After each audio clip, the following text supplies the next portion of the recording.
Keiaru, an average cotton picker with hero dreams, woke up from a nightmare where he was fighting the Demon King as a hero and greeted his adoptive mom, who reminded him that his approaching birthday meant that he could finally start working like an adult to pay for his living expenses, as his incompetence and inability to be useful made him a useless waste of space. While working on the farm, a voice in his head entranced him and led him through the forest until he got to a water body where he recited an incantation and summoned the star spirit. After she granted him the Eye of the Spirit, he could see the spiritual status of everything and suddenly remembered who he was. In a past life, he was the healer of a group of heroes who were battling the Demon King. After they all got knocked out, he walked past them, refusing to heal them, and attacked the Demon King by himself. During his time with them as a healer, he was forced into a drug dependency and was used as an all-purpose handyman by the cultured heroes. He spent all his time swallowing nasty fluids and gathering the skills of those he healed, which he then used to defeat the Demon King.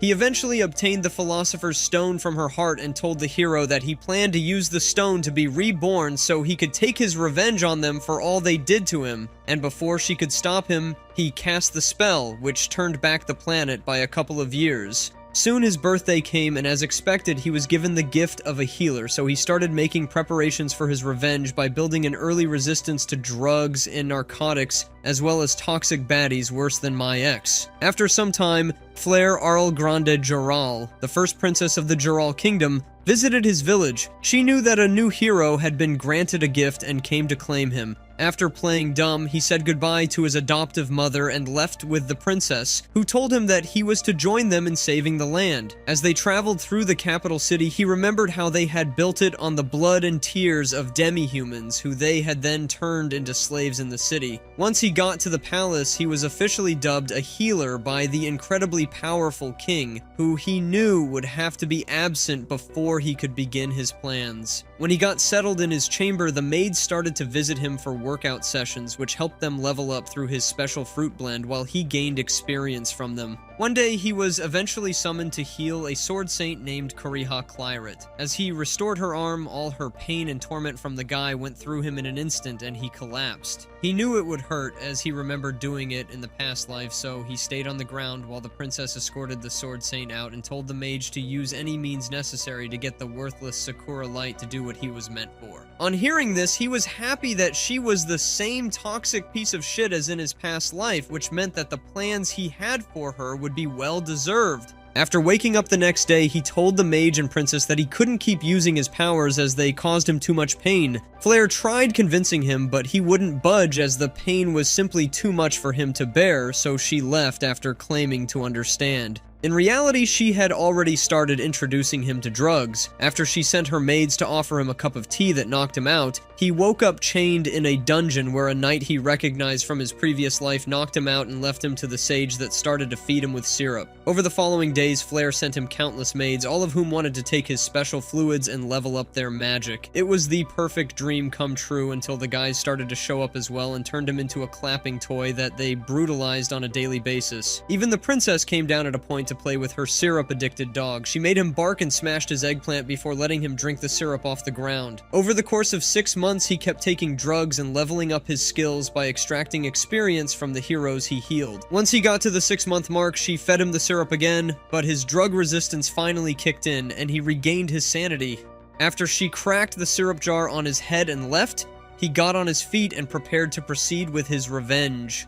Over the following days, he heard from the guards that the king had left the capital on a mission with some of his top guards and finally decided to put the plan into motion. After escaping the cell and knocking out some of the guards, the princess and the rest of the knights searched the entire palace until he got caught by Renard, who told Flair that the dog had mentioned something that they needed to discuss privately. After the princess invited him into her private chambers, he cut down her attendants and tore off her royal garments. He nullified her magic and revealed that he was in fact Keiaru, who had used his powers to disguise the real Renard as him and used his face to get the princess alone. After she tried bribing him and told him that she had made him a syrup fiend because she loved him, he decided to play a game with her. If she could keep quiet until he broke all of her fingers, he would set her free. She managed to bite her tongue through all 10 cracks, but when he healed her and started again, she failed the challenge, so he continued with his plan. He used his magic to paralyze her legs and threw her on the bed while he took off the armor to show her the skills he had mastered with his magic stick during his dungeon sessions. She tried to crawl and escape, as a common peasant like him defiling her nether regions would make her unclean, so he heated up an iron rod and asked her to choose which one she wanted. She decided that his rod would be better and played tricks to reactivate it. He then slapped her with it and gave her the most painful workout session known to man. To round things up, he gave her his special fluids after she begged him not to. But not to worry, his crushed eggplant meant he was practically shooting blanks. He changed her face and took away her memories before taking her away with him. He also made someone look like her corpse, so it would seem like she had been killed in the fire. By the time she woke up the next day, she didn't know who she was. Keyaru, who had also changed his face, told her that he was Keyaruga, while she was a girl named Freya, whose main purpose was to serve him with love. Of course, she immediately believed the stranger she had never seen before and decided to love him as a way of reminding herself of the truth. After gathering the things he took from the palace, Keyaru set out with Freya. Before they left, he saw that posters had already been put up for Renard, who he had successfully framed for the princess's death. He was satisfied until someone mentioned that Norm, Princess's flare sister, would likely return. In his past life as a human vibrator, Keyaru spent his nights in the tents of the heroes, getting pushed to the brink of human existence by the sadistic heroes who believed that scum like him only lived to provide them with satisfaction and pleasure. After waking up from another one of his nightmares, he clapped the brainwashed princess, and they both set out for Lanarita. The city found east of the imperial capital was known to be a free town, mostly because of the high amount of criminal activities that made it unsafe for high-level individuals. The master and his servant went to a pub where he noticed that the town's water was poisoned by the decaying carcass of a monster. When they got to their inn, he drank the poison and used his powers to create a cure for its effects that he planned to sell in the city. After finding a merchant, he gave him a batch at the price of a gold coin per portion and told Freya that his choice was better, as trying to sell it on his own would prove dangerous to him, especially in the crime-filled city. They went to a slave dealership where he wanted to find an extra pair of hands for support. After giving the dealer some money, he brought them to the furthest part of the slave den where demi-humans, who were also suffering from the poisoned water, were dying off. A demi-human girl from the Ice Wolf clan caught his attention because despite being poisoned, she was somehow able to sit up and was clearly waiting for a fight. The dealer warned him about her temper and had to restrain Miss Teen Wolf when she tried to attack Keyaru. He liked her because, like him, there was a hatred driving her. She wanted revenge against someone, and he could see it in her eyes, so he got close to her and promised to help her achieve her goal.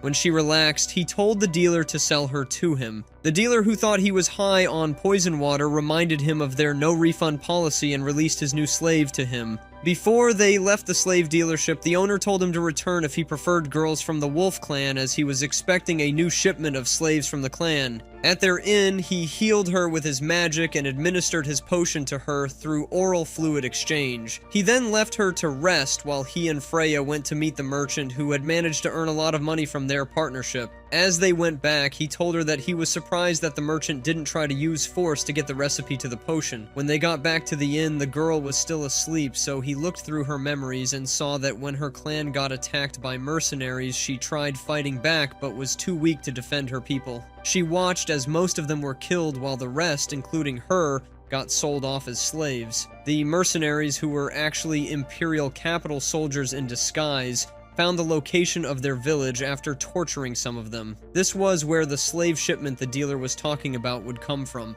Keyaru, who now understood her hatred and desire for revenge, gave her another dose of the potion and she finally woke up. She thought he was another attacker, but Freya explained how they had saved her and helped her get better. The fact that he had not yet put a slave collar on her neck made her feel at ease, so Keyaru sent Freya to fetch dinner while he spoke with her. After she tried to attack him and escape, he subdued her and explained that her weakness was due to the fact that she couldn't get stronger, but he could help her on the condition that she would reveal her true name to him, an exchange that gave humans complete control over demi-humans like her. She agreed to it if it meant getting revenge, so he made her drink the first dose from his magic stick and clapped the rest of the amplifying fluid into her. At night, they went to the outskirts of the Wolf Clan village where the soldiers were already attacking the clan members. Keiaru held Setsuna back and went into the battle wearing a mask and claiming to be the sword hero as he sliced through the soldiers like butter using Clyrit's sword techniques. He also made Freya basically annihilate her own troops with her magic. After softening up the soldiers, he finally unleashed Setsuna, who tore through them with her claws while smiling like a deranged psychopath. After the battle, they rested in the tents while Keiaru and Setsuna went to the riverbank where they found the monster carcass that was poisoning the city's water. He knew that it was put there by the Wolf Clan as a form of revenge and asked her what she wanted to do with it. She asked him to take it out as she wanted to only take revenge on the guilty humans, so he took it out and gave her another moonlight clapping session to replenish her lost strength. She decided to reveal her true name and fully became his property. Meanwhile, Renard, who had been found, managed to convince the king of his innocence and got permission to take whatever he needed and hunt down Keiaru. Clyrit, the Sword Saint, had come to the capital city to attend to certain issues and overheard some guards talking about a certain someone who claimed to be the sword hero and used her techniques. After watching his girls fish and bathe in the stream, Keiaru decided to join them for a quick workout session. While heading back into town, they walked past a man who wanted to buy Setsuna off him and decided to attack him when he refused the trade. After failing horribly, Keiaru saw that the man was among the soldiers from the night before, so he let Setsuna do the honors. They finally got to the pub where Ledra Goldman, the merchant, was waiting, but this time they got surrounded by goons. Ledra had some big clients who wanted to know about the potion and demanded that he show them the recipe. After almost using them to warm up his blade, he decided to sell off the recipe for 500 gold coins and left. He explained to the girls that the potion was useless without his antibodies, which couldn't be replicated, and the illness was technically already sorted out since they took out the monster carcass, meaning that there wouldn't even be a customer base to sell to. While heading back home, they got ambushed by Clyrit, who had come to make him pay for his crimes. She was told that he had attacked soldiers who were protecting the demi-human village and wanted to use the Wolf Clan as slaves. When Setsuna revealed herself and told her that she was wrong, she thought he had brainwashed the wolf and attacked him. Freya tried to fight her and got a slight organ rearrangement, while Setsuna, who didn't want the smoke, simply let her master handle the female samurai. As they fought and she kept refusing to believe him, he ended up knocking her out and brought her back to the inn where he revived her and told her the truth about the nation she was trying to protect. Seeing as she still didn't believe him, he decided to show her his actual face. She recognized the healer that returned her arm and also remembered that he had supposedly killed the princess, but he told her that Flair was still alive and brought in Freya, who he had convinced to put on a show as the princess to convince the Sword Saint. After getting convinced, the love potion he used on her finally started kicking in, and she decided to repay his kindness with a samurai-style clapping session.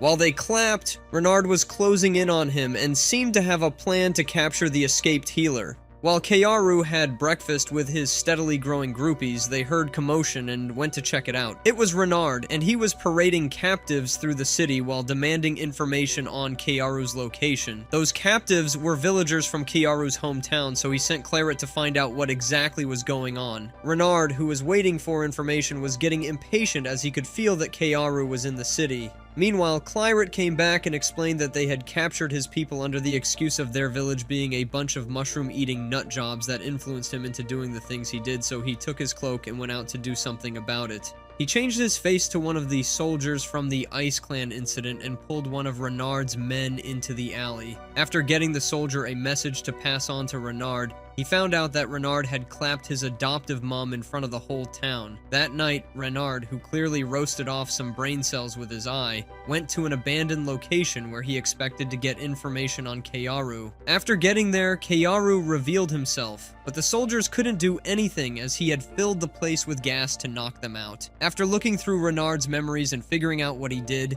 he used his powers to swap the knight's gender and left him with 4 zombified muscle demons who clapped him to death. While they burned, he ran to Anna and tried to heal her, but it was too late. That night, his girls tried to comfort him and got an aggressive clapping session from their master, who was crying for the first time since he started his mission. The next day at the palace, Norn, Flair's younger sister, who had returned to the kingdom, had just learned about Renard's failure and decided to take matters into her own hands. Keiaru, who had also just found out about her presence from Clyrit, remembered how the psychotic princess was the only one that was able to notice that he had built up resistance to the drugs when he was still a human vibrator. She kept his secret back then in exchange for him getting his face doused in royal body fluids. He wanted to spare her as she hadn't technically done anything to him in this life, but figured that she was likely behind Renard's scheme, which made her a threat. The next day at the Colosseum, the rest of his village, about 40 people, were set to be executed. The announcer called out to him in the crowd, asking him to offer himself up in exchange for his people's safety, and he finally revealed himself to the masses.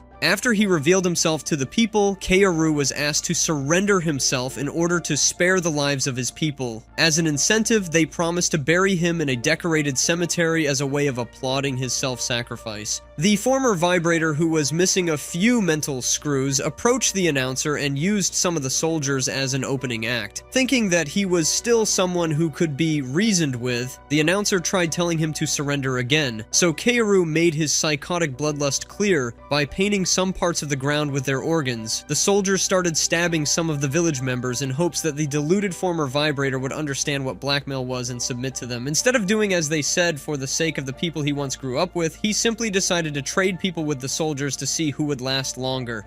They decided to pull up the magic barrier and seal him in, but he was already prepared for that and had made his girls tamper with the barrier mechanisms, making it target the soldiers who all wore a special necklace. As they started popping like ripe zits, he gave them an ultimatum and thought he had finally won and would be able to save the rest of the villagers. However, when he took a closer look, they were all already dying off because they had been poisoned before the execution as a way of making sure that they all died, even if he managed to save a few. Before he could finish them off, Freya appeared above all of them in a hologram and told them that she was still alive before revealing all the secrets of the kingdom. Initially, they didn't believe her, so she sang a lullaby and used her special skill to summon the fixed star, which nullified the barrier magic. As the crowd turned on the guards and the announcer, Kaoru escaped with a young boy who was among the villagers. He gave the boy to Ledra and paid the merchant to watch over him. He knew that the boy would likely hate him, but was okay with it, as he felt that having someone grow up with a strong desire to end him was the right way to live life.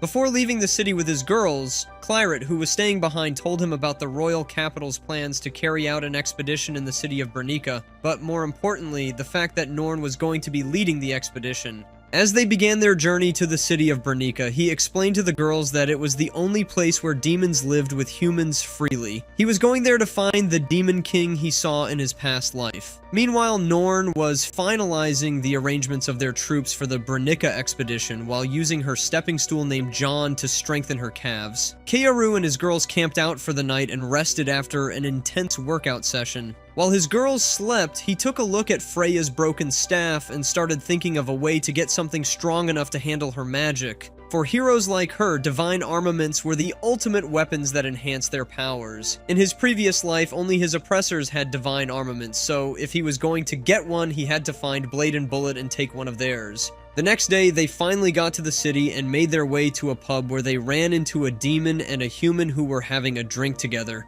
Once they joined them at the table, they all started talking. Kaoru and his girls were curious as to how the demons and humans were able to coexist in the city without eating each other, so the duo explained their decade-long history and how certain huge compromises were what led to the peace that they were now experiencing. Their attendant brought over another addition to their table, who Kaoru immediately recognized as the Demon King from his past. But her hair was different. When he looked at her with his power, he saw that she had not ascended the throne yet, so he teased her about it, but she denied knowing what he was talking about. When he talked about the race of the Demon King he saw in the past, their new demon friends explained how the Blackwing tribe were a wanted species that had huge bounties on their heads, which meant that the Demon King who was sitting with him was in danger. After she stood up and tried to leave, he offered her bodyguard services, but before she could turn him down, they got ambushed by a gang of thugs who knew what she was and wanted to capture her. After they hit her with a tranquilizer, she fell and managed to ask for his help before going to sleep, so he fought off the goons and managed to escape with her after turning one of them into medium rare steak. After waking up in a barn that he had brought them to, he explained how she was going to be the Demon King. The one he knew from his past life was 4 years older than her, which explained why she wasn't on the demon throne yet. He offered to keep her safe until she became the Demon King, and what he wanted in exchange was to get the Philosopher's Stone from the heart of the current Demon King. She was hesitant, but decided to take a night to think about it. The next morning, she woke up to the sound of the girls having a quick cardio workout on the haystack with him. After she hid behind her wings and got teased, she reminded them that she was a Demon King prospect, which meant she was grown. But when he decided to test that theory by flashing his magic stick on her face to see what she would do with it, her vocal cords got disconnected. After seeing his magic stick, the great Demon King candidate freaked out and cried for her mom. He had to make breakfast for them as she interrupted their cardio session with her little girl attitude. While they ate, he reminded her why it was important for her to stick with them. Her race was already being hunted for bounties, and carrying around the souls of the slain in her wings was slowing her down.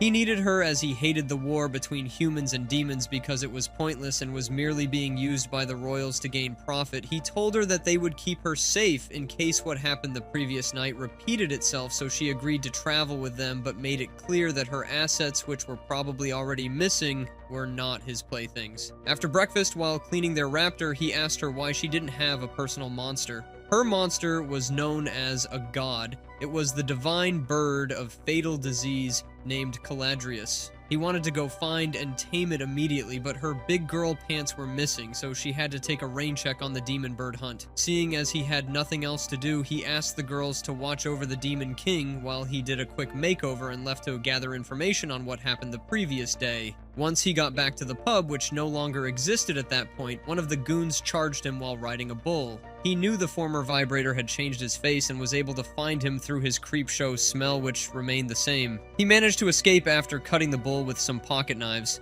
Later on, he got food and told the girls about his near-death experience. Before they ate, the girls decided to change, and Kaoru decided to use the opportunity to get in a late-night workout session. While they worked out, Eve, who didn't like being around them, left to have her private workout outside the barn. Later that night, he took Setsuna with him to the goons' hideout and made their cow pour its milk in their rice cakes. He then paralyzed their legs, dumped them in a pit covered with Setsuna's ice, and promised to release them in 14 days. After getting back, he got an in with them and had to explain to Eve that he needed to be able to see her to protect her, which was why they had to live together. The next day, they went into town to find Freya something for channeling her magic. After she picked up a staff, he enhanced its flow of magic and increased its potential. The shop owner, who liked what he did, asked him to do the same with other staff in the shop. He did it for half of his money and also got a mithril sword as a thank you gift. Just then, he noticed Norn as she entered the city with her army of the venerated Order of the Holy Lance, as well as Blade, the hero of the sword.